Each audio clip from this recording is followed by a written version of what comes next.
جب صحرا کی تپتی ریت ہواؤں کے ساتھ سرگوشی کرتی ہے تو ایک چیز بڑی واضح بتاتی ہے کہ حضرت عمر رضی اللہ تعالی عنہ شجاعت، اطاعت اور قناعت کے بے مثال پیکر ہیں۔ تیر اندازی، پہلوانی اور خطابت میں آپ نے مہارت حاصل کی۔ اسی زمانے میں ہی لکھنا پڑھنا سیکھ لیا تھا۔ رواج زمانہ کے مطابق تعلیم کے بعد فکر معاش کی طرف متوجہ ہوئے اور عرب کے اہم مشغلہ تجارت کو اپنے روزگار کا سامان بنایا۔ تجارت کے سلسلے میں آپ نے دور دراز ممالک میں سفر کیے، اس سے آپ کو بڑے تجربات حاصل ہوئے۔ خودداری، بلند حوصلے، معاملہ فہمی اور دور اندیش نگاہی اس کا نتیجہ تھا۔ قبائل کے درمیان معمولی رنجشوں کو اپنے غیر معمولی فہم اور تدبیر سے بہت جلدی حل فرما لیا کرتے تھے۔ عمر کا 27واں سال تھا کہ ریگستان عرب میں آفتاب اسلام طلوع ہوا۔ مکے کی وادیوں سے توحید کی صدا بلند ہونے لگی۔ مشرکین عرب کے ساتھ آپ کے لیے بھی یہ آواز نامانوس تھی۔ آپ اس پر سخت برہم ہوئے، یہاں تک کہ جس کے بارے میں یہ پتا چلتا کہ وہ مسلمان ہوا ہے اس کے جانی دشمن بن جاتے۔ ان کے خاندان کی ایک کنیز مسلمان ہو گئی تھی، اس کو اتنا مارا کہ مارتے مارتے تھک جاتے۔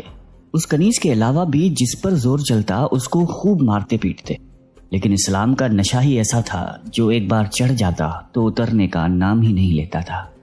ان تمام سختیوں سے ایک شخص کو بھی اسلام سے نہ اتار سکے۔ قریش میں سیدنا عمر فاروق رضی اللہ تعالی عنہ کی طرح ابو جہل بھی مسلمانوں کی دشمنی میں صف اول میں تھے۔ ایک دن نبی اکرم صلی اللہ علیہ وآلہ وسلم نے دعا فرمائی کہ اے اللہ، اسلام کو یا تو عمر بن خطاب یا ابو جہل کے ذریعے معزز کر دے۔ مگر یہ دولت تو ازل سے ہی سیدنا عمر فاروق رضی اللہ تعالی عنہ کی قسمت میں لکھی جا چکی تھی۔ دعا نبی کی ہو تو اثر کیسے نہیں دکھاتی۔ اسلام کا سب سے بڑا دشمن جانثار اور دوست ہو گیا۔ اللہ نے عمر فاروق کو اسلام کی نعمت سے نواز دیا۔ ان کے اسلام لانے سے ایک زلزلہ برپا ہوا۔ مشرکین ان کے گھر کے ارد گرد جمع ہو کر نعرے بازی کرنے لگے، صبا عمر، صبا عمر، عمر بے دین ہو گیا۔ لیکن کسے معلوم تھا کہ عمر فاروق نے اپنی زندگی کا مقصد جان لیا تھا۔ سیدنا عمر فاروق رضی اللہ تعالی عنہ کے اسلام لانے سے ایک نیا دور شروع ہو گیا۔ اس وقت 40 کے قریب افراد اسلام میں داخل ہو چکے تھے، لیکن وہ نہایتی بے بسی اور مجبوری کی زندگی بسر کر رہے تھے۔ اعلانیہ فرائض مذہبی ادا کرنا تو درکنار، اپنے آپ کو مسلمان ظاہر کرنا بھی خطرے سے خالی نہیں تھا۔ کعبہ میں نماز پڑھنا تو ناممکن تھا۔ آپ نے مشرکین کو جمع کر کے بڑی جرأت مندی اور بہادری سے اپنے اسلام کا اعلان کیا۔ کسی میں اتنی ہمت نہیں تھی کہ آپ کے سامنے کھڑا ہوتا۔ آپ کے ماموں نے دیکھا کہ اسلام کا معاملہ تازہ ہے، کہیں مشرکین کوئی نقصان نہ پہنچا دے، چنانچہ انہوں نے اپنی امان میں رکھ لیا۔ لیکن امیر المومنین اسلام کے قبل اپنی آنکھوں سے مسلمانوں کی مظلومیت اور بے بسی دیکھ چکے تھے، اس لیے مسلمانوں کی محبت کی وجہ سے اس امان کو ٹھکرا دیا اور عام مسلمانوں کی طرح مل کر مشرکین کے مصائب کو استقامت کے ساتھ سہنے کو تیار ہو گئے، اور اعلان کیا کہ اب نماز جماعت کے ساتھ کعبہ میں ادا کی جائے گی۔ یہ پہلا موقع تھا کہ مسلمانوں نے کعبے میں نماز ادا کی۔ اس بہادری کے انعام کے طور پر دربار نبوت سے فاروق کا لقب ملا۔ مکہ میں جس طرح مسلمانوں کی تعداد بڑھتی گئی، مشرکین قریش کے بغض و عناد میں بھی ترقی ہوتی رہی۔ پہلے وہ فطری خون خواری اور جوش مذہب کی وجہ سے اذیت پہنچاتے تھے، لیکن اب انہوں نے سیاسی استحصال بھی شروع کر دیا تھا۔ مکہ میں مسلمانوں کی زندگی مشکل سے مشکل تر بنتی جا رہی تھی۔ مسلمان حضور اکرم صلی اللہ علیہ وآلہ وسلم کی اجازت سے مدینے کے ساتھ مختلف ممالک میں ہجرت کرنے لگے۔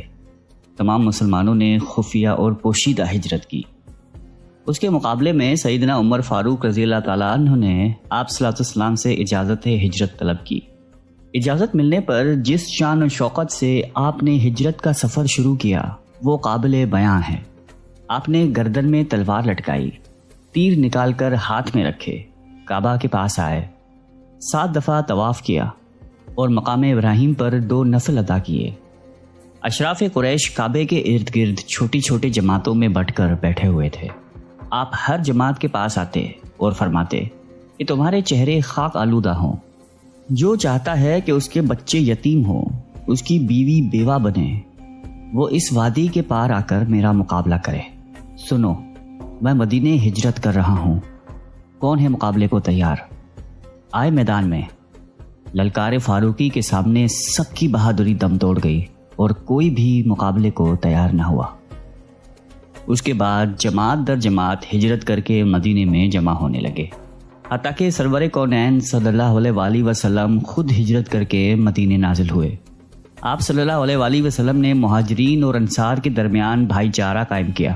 انصار نے اس میں جان نثاری کی مثالیں قائم کر دی تھی۔ مدینے میں اب مسلمان سکون و اطمینان کے ساتھ عبادت کرنے لگے تھے کہ غزوہ بدر کا عظیم موقع پیش آیا۔ امیر المومنین اس موقع میں حضور اکرم صلی اللہ علیہ وآلہ وسلم کے لیے اپنی مدبرانہ رائے، معاملہ فہمی اور شجاعت و بہادری سے دست بازو بنے رہے۔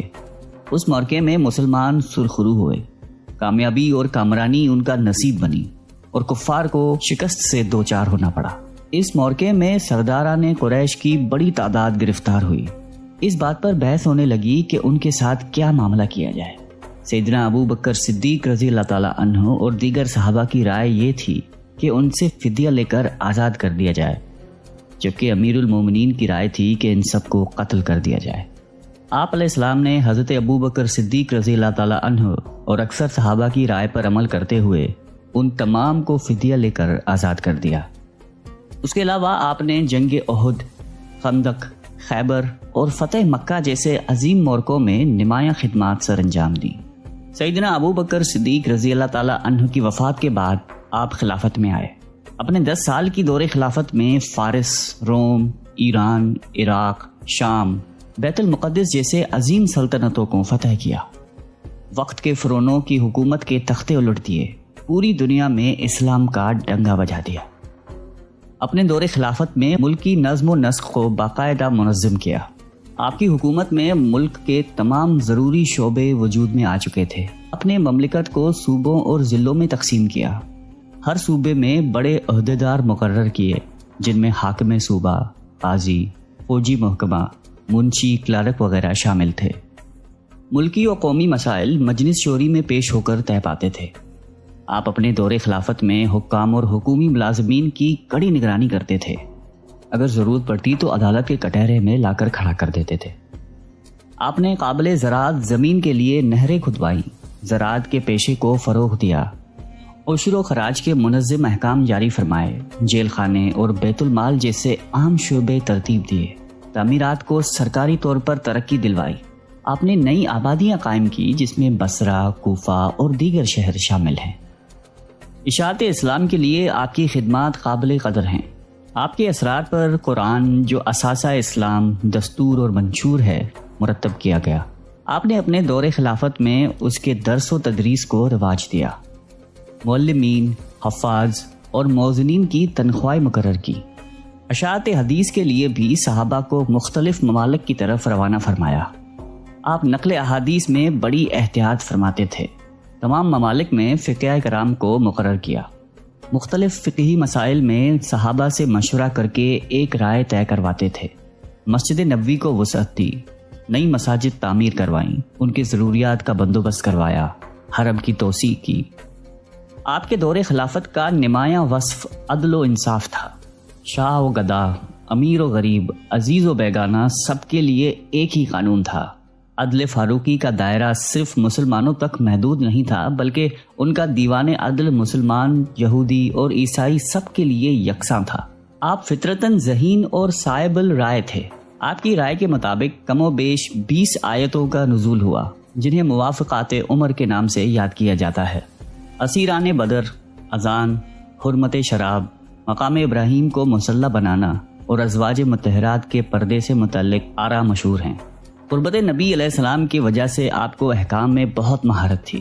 اس کے باوجود بھی کسی مسئلے میں الجھن ہوتی تو بلا پسو پیش صحابہ سے دریافت فرما لیتے۔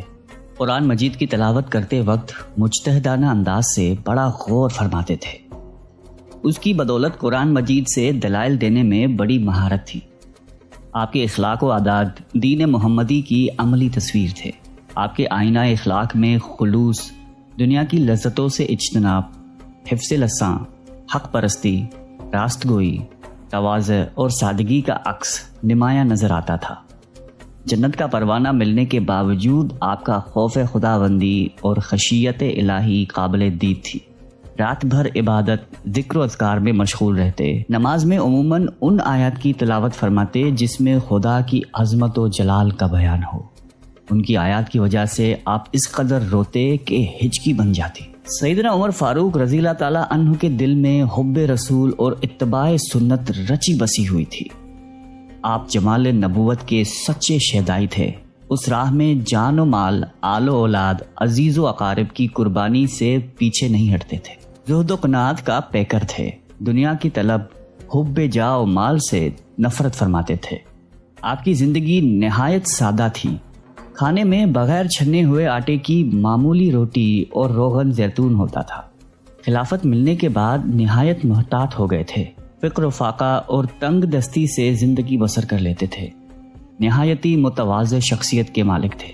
خاکساری کا یہ عالم تھا کہ کاندھوں پر مشکیزہ رکھ کر بیوہ عورتوں کے لیے پانی بھر لاتے تھے، بازار سے ان کو سودا وغیرہ لا کے دیتے تھے۔ آپ کی زندگی رحم دلی سے بھرپور تھی، البتہ دینی معاملات میں سختی تھی۔ آپ اپنے بچوں اور ازواج سے نہایتی محبت کرتے تھے۔ فیروز نامی ایک پارسی غلام نے آپ سے اپنے آقا کے بھاری محصول کی شکایت کی۔ شکایت بے جان تھی، اس لیے آپ نے کوئی توجہ نہ کی۔ اس پر وہ آگ بگولا ہوئے اور صبح کی نماز میں خنجر لے کر اچانک حملہ کر دیا اور مسلسل 6 وار کیے۔ زخم ایسا کاری تھا کہ آپ اس سے جان بر نہ ہو سکے۔ آخری وقت میں اہم وصیتیں کی۔ 3 دن اس کشمکش میں رہ کر محرم کی پہلی تاریخ ہفتے کے دن 24 ہجری کو اسلام کا عظیم چراغ بجھ گیا اور اپنے محبوب آقا کے پہلو میں ہمیشہ کے لیے میٹھی نیند سو گیا۔ اللہ تعالی ہم سب کو قلب سلیم عطا فرمائے اور قرآن اور حدیث پہ چلنے کی توفیق عطا فرمائے۔